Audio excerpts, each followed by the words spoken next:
తెలంగాణలో లోక్సభకు సంబంధించిన ప్రచారం వాడి వేడిగా కొనసాగుతున్న సందర్భం కనిపిస్తుంది. ఇక అభ్యర్థులు ఒకరిపైన ఒకరు ఘాటు విమర్శలు చేసుకుంటున్న పరిస్థితి కూడా కనిపిస్తోంది. నిన్నగాక మొన్న ముఖ్యమంత్రి రేవంత్ రెడ్డి మెదక్ లోక్సభ ప్రచారానికి వెళ్ళి అక్కడ పూర్తి స్థాయిలో భారతీయ జనతా పార్టీని విమర్శించిన పరిస్థితులు కనిపిస్తున్నాయి. 10 ఏళ్ల పాలనలో మోడీ మెదక్ ఏం చేశారని ఆయన సూటిగా ప్రశ్నించారు. ఈ ప్రశ్నకి అక్కడ అభ్యర్థిగా పోటీ చేస్తున్న రఘునందన్ రావు ఏం సమాధానం చెప్తారు తెలుసుకుందాం. సార్ నమస్తే అండి. మెదక్లో మీరు ఎంపీ అభ్యర్థిగా పోటీ చేస్తారు, నామినేషన్ కూడా పూర్తి చేశారు. సీఎం రేవంత్ రెడ్డి ఒక ఛాలెంజ్ విసిరారు, మీకు ఏం చెప్తారు సమాధానం? సో రేవంత్ రెడ్డి గారు బస్ వేసుకొని మా ఊరికి వస్తారేమో అని 2 రోజుల నుంచి ఎదురు చూసినాను. ఆయన ఆలోచన ఎట్లుంటుందంటే ఓ బట్టగాల్చి మీద వారేసి లొలిపెట్టిపోతాడు, బదనాం చేసిపోతాడు తప్ప ఆయనకు వాస్తవాలు తెలియదు.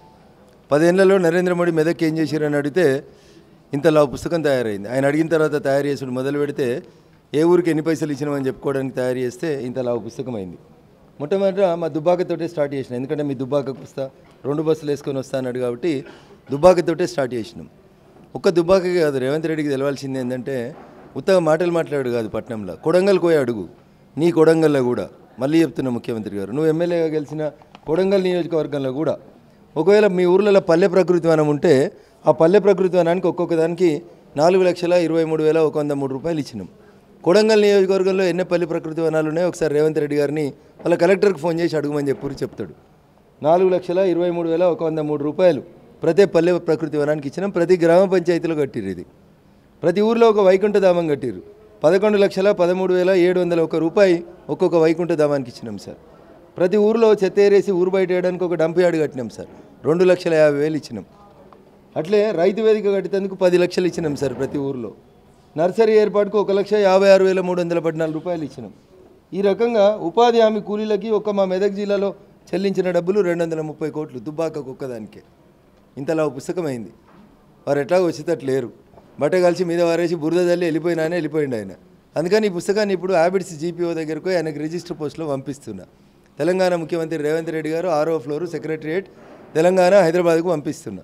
ఓపిక ఉన్నప్పుడు నువ్వు చదువుతావా, నీ వంది మాగదులను చదువుమంటావా, చదువుకొని మళ్ళీ ఎప్పుడైనా మా మెదక్ ఎన్నికల ప్రచారానికి వస్తే ఏం మాట్లాడాలి ఏం మాట్లాడకూడదు, నోరెట్లా దగ్గర పెట్టుకోవాలనేది నేర్చుకొని రావాలని గౌరవ ముఖ్యమంత్రి రేవంత్ రెడ్డి గారికి ఈ సందర్భంగా సూచించదలుచు. 10 ఏళ్ల పాటు కాంగ్రెస్ పార్టీ అధికారంలో ఉంటుంది, ముఖ్యమంత్రిగా తానే ఉంటాను అని మెదక్ సందర్భంగానే చెప్తున్నారు. కలగనడంలో తప్పుందని నేను అనుకోను. కళలు చాలామంది అంటుంటారు. రాహుల్ గాంధీ కూడా ఈ దేశానికి ప్రధానమంత్రి అయినట్టు కలగా అంటుంటాడు. కానీ కొన్ని జరగని విషయాలు ఉంటాయి, దాని గురించి మనం ఎందుకు మాట్లాడుకోవాలి సార్? కొన్ని సమస్యల్ని కాలం పరిష్కరిస్తుంది, కొన్ని నిర్ణయాలను కాలం బాగా చెప్పగలుగుతుంది. Wait and see. దేశంలో 400 సీట్లు పైచీలకు బీజేపీకి వస్తాయని చెప్పుకొస్తున్నారు. వచ్చే స్కోప్ లేదు, ఏ విధంగా ఉందని కూడా రేవంత్ రెడ్డి నిన్న వ్యాఖ్యానించారు. సో ఆయన జ్యోతిష్యం చూసి కరెక్ట్ తెలుసుకోమనుండ్రి, ఆయనకు నచ్చిన జ్యోతిష్యం దగ్గరికి పోయి అడుగుమనుండ్రి, లేదంటే జూన్ 4 దాకా ఆగుమనుండ్రి. జూన్ 4న ఈ దేశంలో వికసించేది కమలమే, తెలంగాణలో వికసించేది కూడా కమలమే, అందులో మెదక్లో కూడా కమలమే వికసిస్తుంది. తొందర ఎందుకు, తినబోతు రుచులు అడుగుడు ఎందుకు? ఎక్కువ అంటే మా అంటే 15 రోజులు ఉంది. Wait and see the result. ఎట్లా ఉంది సార్, మెదక్లో మీరు క్షేత్రస్థాయిలో పర్యటిస్తున్నారు, మీ పోటీ బీఆర్ఎస్ నుంచి కూడా ఒక బలమైన అభ్యర్థి, కాంగ్రెస్ నుంచి కూడా, ఎవరికి నుంచి మీ పోటీ అనుకుంటున్నారు? బీఆర్ఎస్ ఆయనకు మా మెదక్ జిల్లాకి ఏం సంబంధం సార్? ఆయన మా మెదక్ జిల్లాకు 30 మంది కలెక్టర్లు పనిచేసారు. అందులో ఈయన బోడిలింగం వెంకటరామరెడ్డి అనేటోడు. మెదక్కి ఆయనకి ఏం సంబంధం? మేము తెలంగాణ తెచ్చుకునేది ఎందుకు? పక్క జిల్లాలో వచ్చి మా మీద పెత్తనం చేస్తేందుక? ఏ ఊరో ఏడ పుట్టిరో ఏడ పెరిగిరో తెలంగాణలో వచ్చి మెదక్ల మీద పడితే ఏమన్నా ఇది అనాథాశ్రమమా సార్? వెంకటరామరెడ్డికి మెదక్కి ఏం సంబంధం? ఏం చేసినావు నువ్వు మెదక్కి? మొత్తం దోసుకున్నది మెదక్లా, మొత్తం దోసుకున్నది రింగ్ రోడ్ మీద, దోసుకున్న పైసలతో వచ్చి మళ్ళీ దండయాత్ర చేస్తా అంటే మేమెందుకు చూస్తూ ఊరుకుంటాం సార్? తప్పకుండా సమాధానం చెప్తారు మా మెదక్ జిల్లా ప్రజలు. కానీ బీజేపీ అక్కడ ప్రచారంలో వెనుకబడిన సందర్భం కనిపిస్తుంది, కాంగ్రెస్ ఒక పక్క దూసుకెళ్తుంది. అప్పుడే కూకోరు సార్, మీరు హైదరాబాద్లో కూర్చొని ఏది పడితే అది మాట్లాడొద్దు. రఘునందన్ రావు జనవరి 10వ తారీఖు నాడు ప్రచారం మొదలుపెట్టిర్రు. నామినేషన్ కూడా వేయలేదు బీఆర్ఎస్ వాడు, కాంగ్రెస్ వాడు నామినేషన్ వేసి కుర్చీలు ఇంకా దులుపుకోనే లేదు. మీరు ప్రచారం చేస్తలేదు, బీజేపీ వెనకబడ్డదని చెప్తారు. ఏ మున్సిపాలిటీకి వస్తారో రాని, ఏ మున్సిపాలిటీలో రఘునందన్ కనబడలేదు అడుగుర్రి. రఘునందన్ తోటి పోటీ పడి ప్రచారం చేసి వాళ్ళతో ఏడవుతుంది సార్? ఒకటి ఉన్నది, వాళ్ళ దగ్గర పైసలు ఉన్నాయి, నా దగ్గర పైసలు లేవు, అంతే. వాళ్ళు పైసలు పంపించి మీలాంటి మిత్రుల్ని, మీడియా మిత్రుల్ని మేనేజ్ చేసుకొని నా మీద నెగిటివ్ కామెంట్ చెప్పేయడం తప్పితే ఏముంటుంది సార్? ఏం లేదు. మీడియా డబ్బులకు ప్రభావితం ఎప్పుడు కాదండి, కాకపోతే మీరు జాతీయ నాయకులతో ప్రచారం చేస్తున్నారా, అది ఎప్పుడు జరుగుతుంది? 25వ తారీఖు ఈ నెల 25వ తారీఖు రోజు గౌరవనీయులు కేంద్ర హోంశాఖ మంత్రివర్యులు అభినవ సర్దార్ వల్లభాయ్ పటేల్ అమిత్ షా గారు సిద్దిపేటకు వస్తూ ఉన్నారు. కాంగ్రెస్కి ఎవరు ఉన్నారు సార్ వచ్చేందుకు? ఏమున్నారు సార్ కాంగ్రెస్కి? మేమే ప్రచారం చేస్తాం. నా నామినేషన్కే గోవా ముఖ్యమంత్రి గారు వచ్చిర్రు, నా నామినేషన్కే కేంద్ర టూరిజం మంత్రి గౌరవనీయులు కిషన్ రెడ్డి గారు వచ్చిర్రు. వాళ్ళకేం పాడైంది సార్? ఏం లేని వాళ్ళు empty vessels makes much noise అని కాంగ్రెస్ దగ్గర ఏం లేదు, లొల్లి ఎక్కువ ఉంది తప్ప.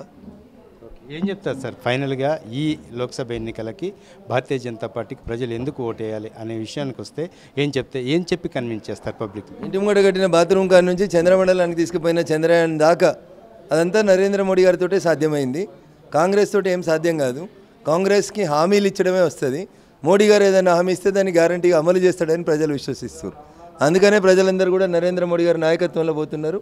కాంగ్రెస్ ఆఖరికి 2014 విభజన చట్టం ఆంధ్రప్రదేశ్ తీసుకొస్తే కూడా అందులో హామీలే రాసింది సార్. చట్టంలో కూడా హామీలు రాసే సంస్కారం కాంగ్రెస్ది. చెప్పని చేసేటువంటి పద్ధతి భారతీయ జనతా పార్టీ నరేంద్ర మోడీ గారిది. అందుకనే మోడీ గ్యారంటీ అంటే ఖచ్చితంగా అయ్యే గ్యారంటీ అనేది ప్రజలు విశ్వసిస్తారు. Thank you sir.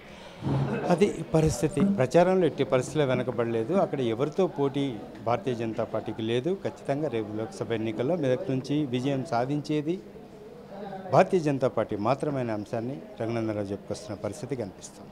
Camera person రాజాతో హరికృష్ణ, వన్ ఇండియా తెలుగు, హైదరాబాద్.